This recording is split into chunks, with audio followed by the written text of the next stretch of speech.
ओम गणेशाय नमः। ओम नमः शिवाय। मैं निखिल ज्योतिष आचार्य आप सभी का मेरे चैनल पर पुनः स्वागत करता हूं। आशा करता हूं कि आप सभी स्वस्थ होंगे। महादेव की कृपा आप सभी पर सदैव बनी रहे। कि वीडियो कर्क यानी कि कैंसर के लिए बहुत विशेष है, क्योंकि वीडियो है आने वाले सप्ताह के साप्ताहिक राशिफल के बारे में। कैसा रहेगा आने वाला सप्ताह कर्क के लिए। जो मेरा साप्ताहिक राशिफल होता है वो प्रमुखतः चंद्रमा और उनकी गति पर आधारित होता है। चंद्रमा एक ऐसे विशेष ग्रह हैं जो बहुत तेज गति से भागते हैं और करीबन 2.25 से 2.5 दिन में राशि बदल लेते हैं। तो स्वाभाविक है कि पूरा हफ्ता जो कि 7 दिन का होता है उसमें कई बार चंद्रमा राशि बदलेंगे। मन के कारक है और उनकी विशेषता यह भी होती है कि जिस भी भाव में जाते हैं उसको एक्टिवेट कर देते हैं। इसीलिए डे टू डे एक्टिविटीज़ पर उनका इम्पैक्ट बहुत पड़ता है और इसलिए साप्ताहिक राशिफल की विशेषता बहुत बढ़ जाती है। क्या प्रभाव रहेगा आने वाले सप्ताह में चंद्रमा के इस गोचर का आपके जीवन पर, क्या बदलाव आ सकते हैं। ज्योतिष के माध्यम से गाइडेंस लेने के लिए, थोड़ा बहुत समझने के लिए ये साप्ताहिक राशिफल अति विशेष होता है। यदि आपकी लग्न राशि या चंद्र राशि कर्क है, दोनों ही गाइडेंस के लिए इस राशिफल को देख सकते हैं। जहाँ से आपको ज़्यादा सूट करता है, रिलेट करता है, वहाँ से इसको ऑब्जर्व कीजिए। व्यक्तिगत तौर पर मेरा मानना है लग्न राशि से देखेंगे तो अच्छा है। इनकेस नहीं पता आपको अपनी लग्न राशि, तो आप अपनी चंद्र राशि से भी इसको ऑब्जर्व कर सकते हैं। शुरू करते हैं अत्यंत महत्वपूर्ण साप्ताहिक राशिफल का।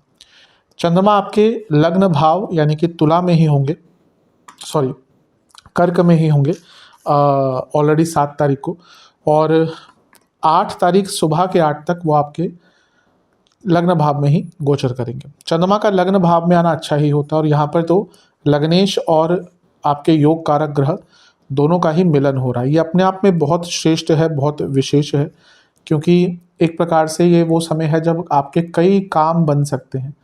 नीच के मंगल या नीच के ग्रह का क्या प्रभाव होता है, मैंने कई वीडियोस में बताया है रिसेंटली कि ये कहना कि वो नीचा ग्रह होता है, नहीं, उसके जो नेगेटिव क्वालिटीज़ है ना वो ज़्यादा उभर के आती है। लेकिन लग्नेश और योग कारक ग्रह का साथ में बैठना यानी कि कई रुके हुए कार्य, कई अटके हुए कार्य यहाँ पर आपके पूर्ण हो सकते हैं। बहुत शुभता प्रदान करता है लग्नेश और योग कारक का साथ में बैठना। सबसे महत्वपूर्ण चीज़ ये है कि जब भी चंद्रमा मंगल साथ में आता है तो चंद्र मंगल योग बनता है, और ये लग्न में बन रहा है तो कुछ अलग करना है, कुछ रिस्क लेना है, कुछ नॉर्मल से हट के करना है, कुछ अनकन्वेंशनल करना है। उसके लिए सबसे अच्छा समय आपका यहाँ पे दिख रहा है। हिम्मत रहेगी, जज्बा रहेगा, आगे बढ़ने की पूरी चेष्टा रहेगी। 10वें घर के स्वामी हैं, लग्न में मंगल 10वें घर के स्वामी और लग्नेश के साथ लग्न में बैठे हैं, ये पद प्राप्ति, पदोन्नति का योग बनता है। और पंचम के स्वामी है मंगल, जो लक्ष्मी स्थान है, तो लक्ष्मी स्थान और लग्नेश का भी मिलन, तो पैसा भी बढ़ता हुआ दिख रहा है, पैसा भी आता हुआ दिख रहा है। कुछ बहुत महत्वपूर्ण कार्य यहाँ पे आपके पूर्ण होंगे।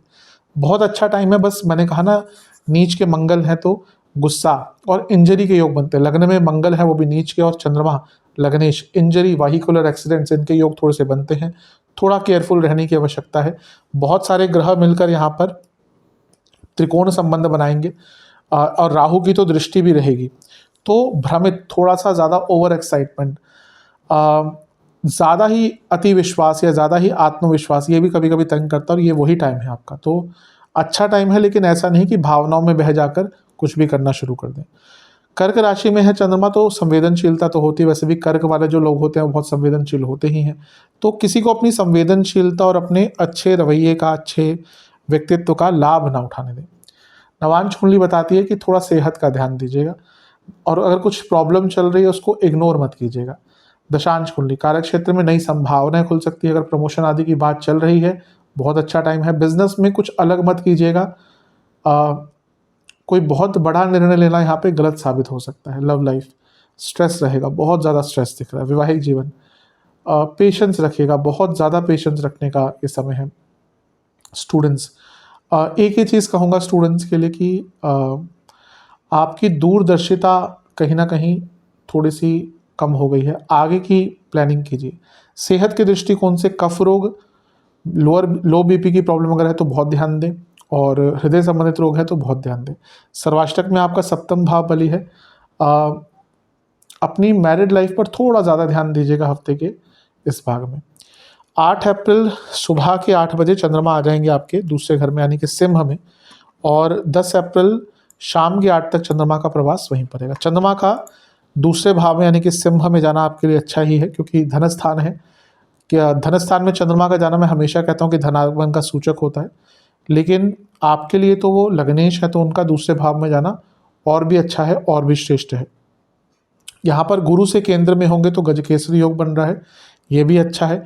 और इसके साथ ही अगर हम देखें तो यहाँ पे पाप कर्तरी योग में भी है मंगल और केतु के द्वारा, तो यहाँ पे केतु है, यहाँ मंगल है। अब दूसरे घर में पाप कर्तरी योग होना, तो आप धन कमाने के लिए थोड़े से ज़्यादा संकल्पवान होंगे और कोई रुका हुआ पैसा था तो वो भी अचानक से आ सकता है। बस यहाँ पर पाप कर्तरी योग में है, चंद्रमा की हम बात करते हैं जो चंचलता दिखाते हैं, तो वाणी पर बहुत नियंत्रण रखिएगा। यहाँ पर कुछ ऐसा कह बैठेंगे, कर बैठेंगे, कुछ अपने कर बैठेंगे मतलब कि अपनी वाणी ही द्वारा, जिसका बुरा प्रभाव पड़ेगा। तो कम बोलिएगा, जहाँ पर रिक्वायरमेंट नहीं है वहाँ पे नहीं बोलना, ज़्यादा रिप्लाई किसी को नहीं करने, ज़्यादा किसी से बहस नहीं करनी, इन सब चीज़ों पर बहुत ध्यान आपको देना पड़ेगा। जहाँ तक नवांश कुंडली की बात है, कम बोलिएगा, जैसे अभी मैंने कहा कम बोलिएगा, खर्चों पर भी कंट्रोल कीजिएगा। दशांश कुंडली कार्य क्षेत्र में गलतियाँ हो सकती हैं, थोड़ा गड़बड़ हो सकती है, फोकस की कमी। बिजनेस के दृष्टिकोण से बहुत अच्छा टाइम है, लाभ मिलेगा, पैसा मिलेगा। लव लाइफ की जहाँ तक बात है, एक ही दिक्कत बस चल रही है लव लाइफ में कि हार्मनी नहीं बैठ रही, एक दूसरे को समझ नहीं पा रहे। वैवाहिक जीवन एक बर्डन सा लगे, कभी कभी होता है कि ना अच्छा नहीं चल रहा होता तो लगता है क्यों ही मैंने शादी करी, कहाँ ही फंस गया या कहाँ ही फंस गई।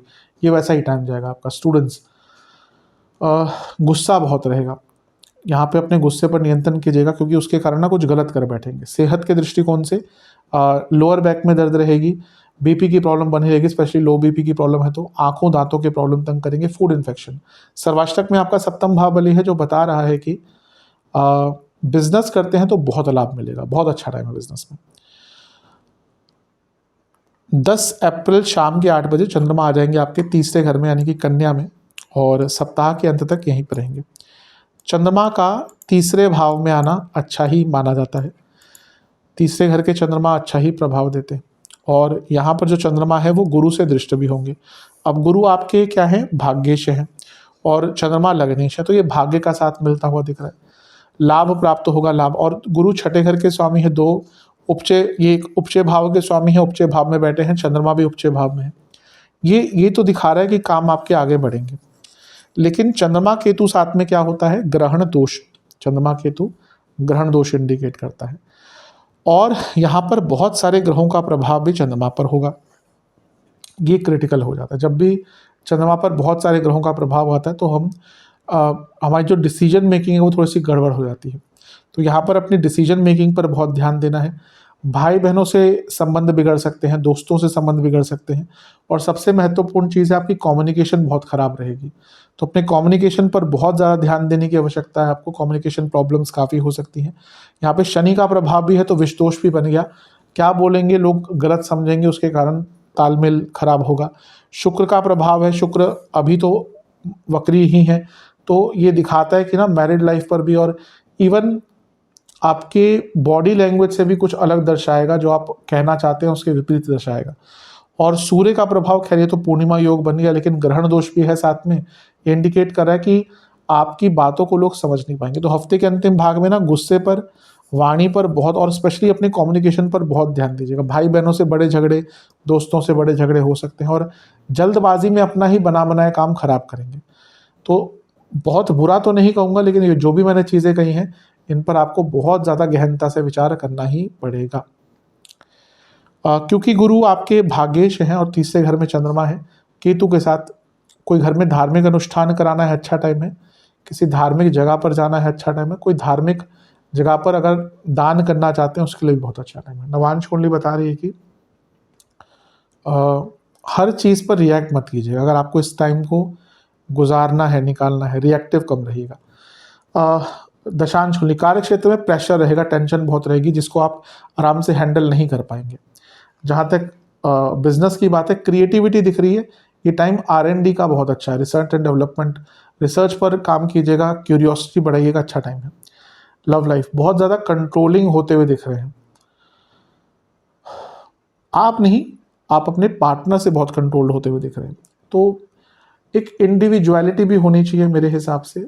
ठीक है, एक पार्टनर, एक रिलेशनशिप में होता है कि एक व्यक्ति थोड़ा सा ज़्यादा ओवर पावरिंग होता है, यूजुअली होता है ऐसा, पर यहाँ पे ज़्यादा ही चीज़ें हो रही हैं तो थोड़ा सा ध्यान देगा। वैवाहिक जीवन ठीक है, मैच्योरिटी थोड़ी सी दिखानी पड़ेगी चीज़ों में, लेकिन ठीक है। स्टूडेंट्स, स्टूडेंट से मैं यही कहूँगा कि एक लय नहीं है जीवन में, एक रिदम नहीं है जीवन में, और उसी के कारण आगे नहीं बढ़ पा रहे। ये रिदम वापस आ जाए, बहुत आगे बढ़ पाएंगे। सेहत के दृष्टिकोण से गले के रोग, थायराइड संबंधित रोग तंग करेंगे, इंडाइजेशन, इन्फ्लेमेशन तंग करेगी, नीज, जोड़ों का दर्द बहुत रह सकता है आपको, क्या कोई प्रॉब्लम भी बड़ी आ सकती है। सर्वाष्टक में आपका सप्तम भाव बली है, बिजनेस के लिए बहुत अच्छा टाइम है, और एक प्रकार से अगर कोई बिजनेस में चेंज लाना है उसके लिए भी बहुत अच्छा टाइम है। जहाँ तक उपाय की बात है, आपको शिव चालीसा का एक बार पाठ करना है, और ओम विश्वेश्वराय नमः मंत्र का 21 बार जाप करके महादेव का गंगा जल से अभिषेक करना है। आशा करता हूँ कि वीडियो आपके काम आएगी। चैनल पर नए हैं, सब्सक्राइब कीजिए, वीडियो को लाइक कीजिए। मिलता हूँ आप सभी से अगली वीडियो में, तब तक के लिए ओम नमः शिवाय।